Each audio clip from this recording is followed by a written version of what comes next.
Welcome to everybody. We will continue with the reading of talks on Gita by Vinobha Bhave. We are at chapter 6, page 103. The chapter is on control of the mind. Few thoughts about Karma Yoga from Swami Vivekananda ji. He gives beautiful thoughts. He says that Karma Yoga is a system of ethics and knowledge.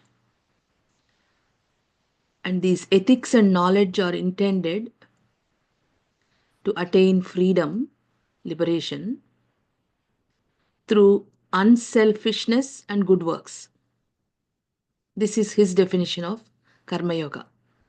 So we have to have moral ethics, moral principles, work ethics, a character which needs to be backed by knowledge and which will liberate us. And how does it liberate us? Through the work done without any selfishness. And he even says, just like Daji says, Karma Yogi need not even believe in God or any doctrine. See, the most divine beings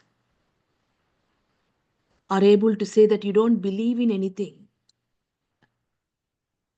Belief is just in your mind, but when you experience it.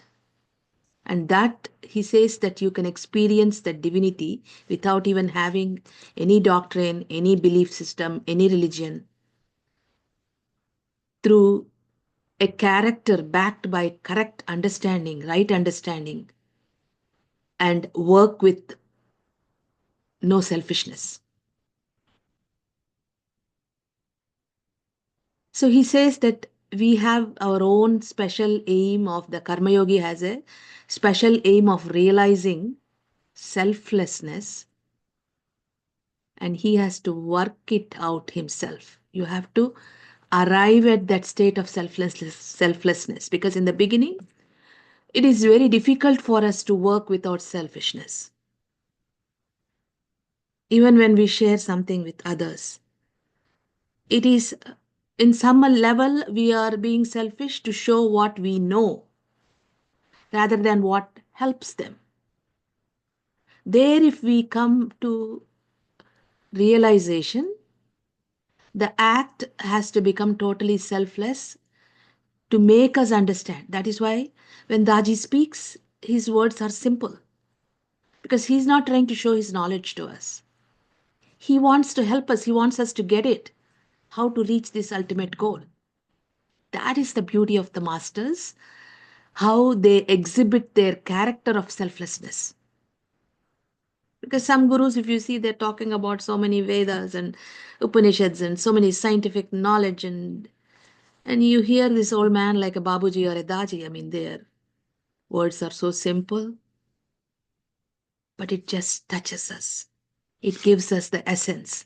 That I fell in love when Daji made that first statement, when he said, "You move from thinking to feeling." And I never understood that. And I thought, what is this guy crazy always talking about thinking to feeling? Then finally it dawned in meditation, when the mind merges with the field of the heart and the feeling of love arises. That feeling is what touches the center. From small statement, what a difference he had made in each one of us. That is unselfish work. So for us, every moment of a karma yogi's life must be realization. For we have to solve by working. What is work? Not just working outside. Even working on ourselves is karma yoga. Arriving at that state of freedom, liberation, truth.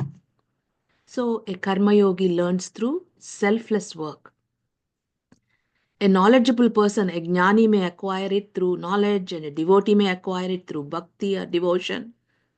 But a karma yogi, according to all the masters, Through the work, they arrive at that state of akarma, performing from that state of sat without selfishness, and so they achieve a state of balance. So, coming to this chapter of control of the mind, in the fifth chapter, we could conceive and visualize the highest possible flight of the human spirit. Karma, vikarma, and akarma together complete the sadhana. Karma is gross in nature. There should be full cooperation from the mind in the work done in the pursuit of duty, swadharma. Vikarma is the work done to educate the mind for this purpose. It is a special kind of karma, a sort of subtle karma.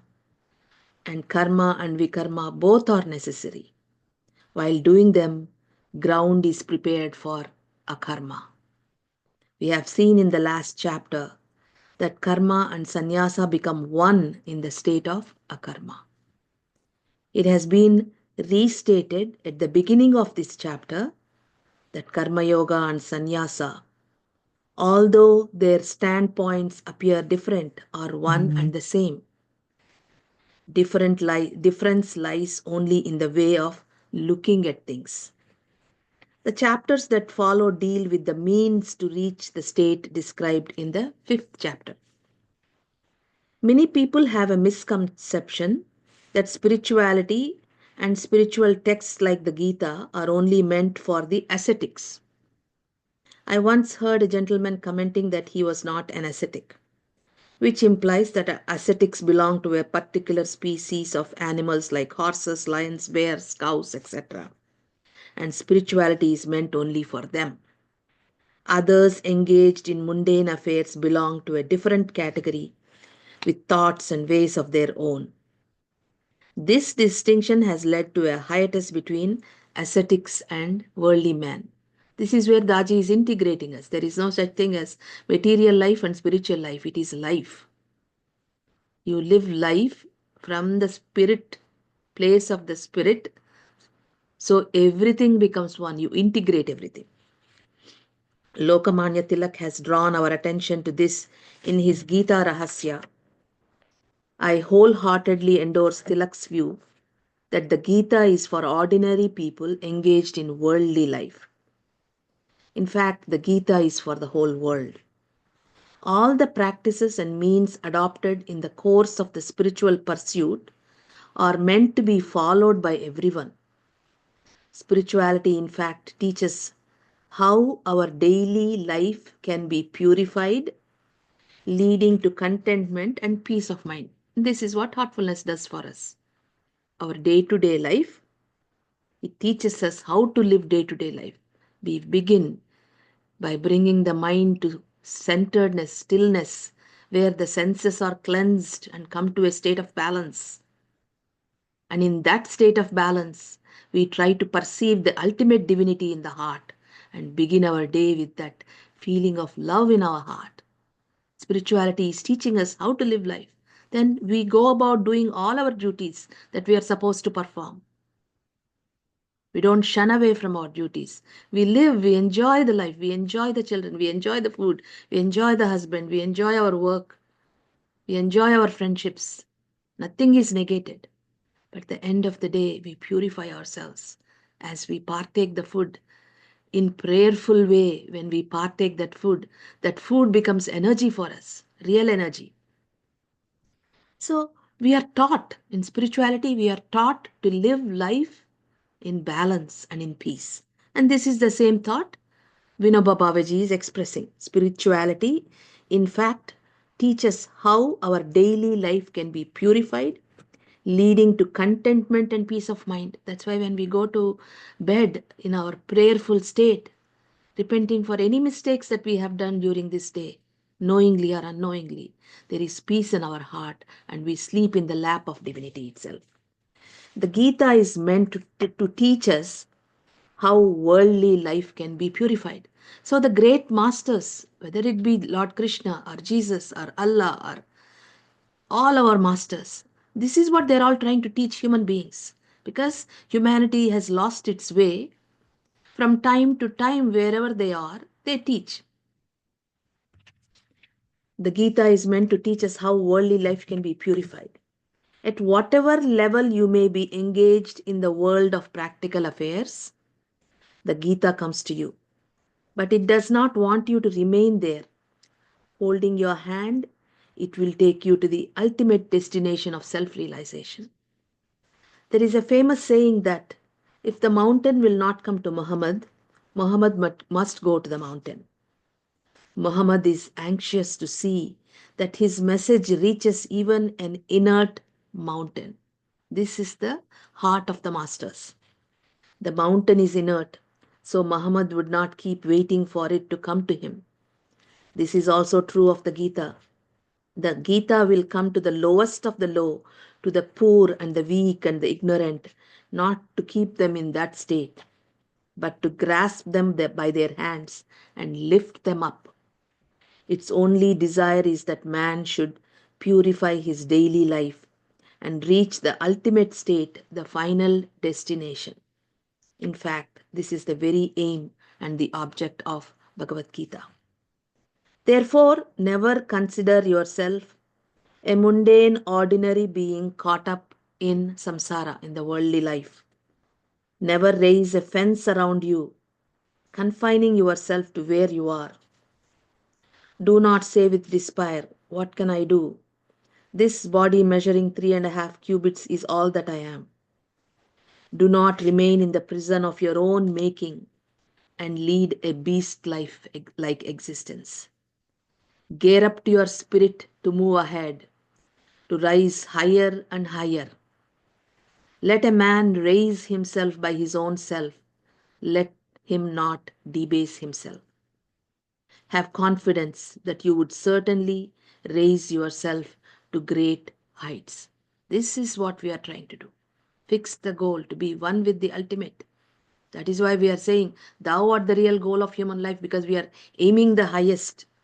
Because if we do not aim high, the mind will become weak. The mind gets strengthened with the right intentions. And that's what we try to do in the heartfulness method is every step of our journey, it is the right intentions. That is why Daji gave us the task of meditating on point A with the idea, correct thinking, right understanding, honest approach to life is developing in me and all my brothers and sisters. Few minutes a day can transform us. Do not weaken the power of your mind by thinking that you are a worthless worldly creature. Do not clip the wings of imagination, spread them out. That is why Babuji Maharaj constantly in the whispers say, do not think that we forgot you. We are observing you, watching you, taking you, moving us forward. But we forget. We forget that the Master remembers us. And that is why we gather in the groups to remind ourselves, no, we are being observed. We are being carried forward. So the faith, the vibration of faith remains strong in each one of us. Do not clip the wings of imagination, spread them out. Look at the skylark. Early in the morning, as the sun rises, the skylark sees the sun and boldly says, I will soar high in the sky and reach the sun. And that is our prayer. Every morning we wake up and fix the goal. Thou art the real goal of human life. I may be pulled down by my desires of the earthly plane, but here I am. With your grace, I will move forward from the state of the matter to the state of the energy to the state of the absolute, which is total devotion. We affirm that to ourselves every morning. I will soar high in the sky and reach the sun. That should be the spirit. Can the skylark ever reach the sun with its weak wings? But its imagination can certainly take it there. Our behavior, however, is just the opposite. We cripple our imagination and erect a fence around us. We therefore do not rise even to the extent we can. Not only that, we become the cause of our own downfall. So, this is where constantly, with positive intentions, we have to motivate ourselves. Things are going wrong, you say, no, I can do this because I am being backed up with the highest master's power. When I am connected to such a great personality, if I am making mistakes now, he is making me realize. That is it. He's making me move through this storm. Storms come. In the world, there are many storms happening right now. But what is the role of a spiritual seeker? Remain in the stable state of being in the middle. Because you know the storm will pass. Until the storm passes, the bird hides in its cave, in its tree, in its nest, spread its wings, protect the children. This is all we do. We protect ourselves, our families. When the storm is there, we remain centered, knowing the ultimate is holding you. By understanding our strength, we lose whatever strength we have. When imagination is crippled, we are sure to fall. What else can happen? Therefore, we should always aspire to rise higher and higher. Here, a lot of times when our people get discouraged because when we are introspecting, when we are looking at our flaws, we demotivate ourselves. But it is just like an observation. You observe yourself, you see the flaw inside yourself, you put it in your diary, you make the sankalpa that this particular flaw is leaving me. This week I had to do, I realized, oh my God, I am really controlling and stubborn. And so I had to sit down and do the intention. This weakness of controlling and stubbornness is leaving me for good. I have no attachment. And I am moving into the self of humility and acceptance and surrender. So the challenges we are faced day after day, it may be little, before it was a big challenge. Now still a bit of it remains. So that is introspection. I cannot demotivate myself. So my God, this weakness still lies in me. No, it was big. Now it is only 10%. Now I work with the 10% and remove that. That is the personal sadhana we have to work upon ourselves, not demotivate ourselves. Therefore, we should always aspire to rise higher and higher. It is aspiration that ensures man's progress in life. Aspiration. Do not therefore throttle it. Do not whine. One should never leave the beaten track of worldly life and wander here and there. Do not insult yourself. That is what divinity is. Our self is the divinity. Do not put ourselves down. A introspection is not putting ourselves down. Introspection is a basic, clear observation, so you can shift. A seeker can persevere in his course only if he has vision and confidence. You have to have the vision of what your goal is. That's why the masters make us say the prayer, not it's like a religious prayer. They're making us to have a vision of where you are going. And they're making us have the confidence that you have somebody holding you, the Guru. That is the key to liberation. Do not think that Dharma is only for the saints and that one may go to them only to get a certificate from them that under the given circumstances what you are doing is right for you. Do not entertain such ideas and bind yourself. One cannot take a single step forward without high aspirations. If you have this vision, this aspiration, this exalted spirit, then only the question of appropriate means arises. Otherwise, everything will reach a dead end. No wonder Daji liked this book so much. I mean, this guy is just saying it to us. So, if you have the vision, aspiration, and an exalted spirit, the only question of appropriate means. We have the appropriate means in the heartfulness method. Otherwise, everything will reach a dead end. We saw that vikarma coupled with karma leads to the divine state of akarma. We dealt with the divine state of akarma and its types in the 5th chapter. From this chapter onwards, various types of vikarma, the varieties of sadhana or practice have been outlined. Before embarking on this exercise, the Bhagavad Gita exhorts us to have divine aspirations, to keep the mind free and wings strong, so that the individual self can become one with the ultimate, unite with the Supreme Self. Devotion, meditation, development of virtues, inquiry and analysis, discrimination between the self and the non self. All these are different types of vikarma or spiritual discipline. This chapter discusses the yoga of meditation. I mean, look at the categories he gave us. Beautiful. Of course, devotion, meditation, we know. Development of virtues, we know. Inquiry and analysis. This is what Viveka is, discrimination is. This is what strengthening the Manomaya Kosha and Vijnanamaya Kosha is. The challenges of life. How did our masters say? The challenges we face in life strengthen us. And we now realize why would they strengthen us? Because if your first point is in balance, you know how to deal with it. Because now your balance is stable. Yeah, you are being hit with problems in life, but you are not losing your peace because you have a connection with the Guru. You're not succumbing to emotional outbursts, but you are thinking clearly. Yes, I'm facing this. What can I do? Yes, I can pray, but practically, what can I do? You're utilizing the clarity of your thinking capacity. The meditation that is bringing us day after day to that state of clarity, viveka, perception, senses being refined. That is the utilization where inquiry and analysis strengthens the mind. Discrimination between the self and the non self.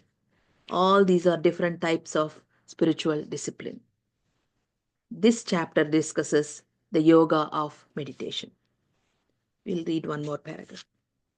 The yoga of meditation consists chiefly of three important components: one pointedness of the mind, moderation and regulation in life to help attain one pointedness. So, unless there is moderation in life, that one pointedness of mind will not happen. What is this moderation? That is swimming in the midway. You're not on this edge of the path, or you're not on that edge of the river. You are swimming in the mid. As long as you are in the mid, you are okay. That's frequency of Sat. Neither too much activity nor too much laziness. You are bringing your frequency in meditation to that state of the Sat. Equanimity and evenness in outlook, balance. A true spiritual quest is not possible without these three: one pointedness, moderation and regulation in life, and equanimity and evenness. And these three we achieve with meditation practice. One pointedness of mind requires that the mind be restrained and its fickleness is controlled. How can we control the mind's fickleness? Our practice, let go. As you are meditating, as you are diverting the flow of your thought into the silence of your heart, thoughts are arising. The mind is going, it's uh, succumb to this too much activity. What are we doing? We are breathing, and with the help of the prana receiving from the Guru's heart, that flow of our fickleness mind, that flow is diverted gradually to the center of our heart. Now you forgot, the thoughts are leaving. You are not there. You are here, absorbed in the self. So, one pointedness of mind requires that the mind be restrained and its fickleness is controlled. We don't restrain and control. According to Babuji, we let go. Moderation and regulation in life implies doing everything in a measured way and within proper limits. How do? We act in remembrance. So, true akarma starts to happen. Equanimity and evenness in outlook means having a positive and constructive outlook. So, that is our state of faith. Whatever is happening, I know I am being held by his hands. I am being fed by the hands of the ultimate day after day. These three together make up the yoga of meditation.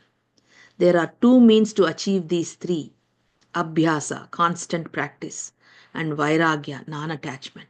It's not really vairagya, is truly discrimination. It is not like you're not attached to it. I don't like this word attachment and non attachment and all that. Vairagya is a true state of clear perception. When you are clear about things, you are not being disturbed about unnecessary things. That is true vairagya. Your child fails. What do? You cry for a day, then you try to give help. Somebody fails. Why did they fail? Because they didn't understand it. So, what is your duty? Is it to beat them up that, oh, you failed, you are not fit for this? Or help them understand. Where did they fail? Why did they fail? Give them that understanding of what it is, and they pass. It is all that is. So it is not vairagya, it's clear perception. So we will stop here and let us all now meditate.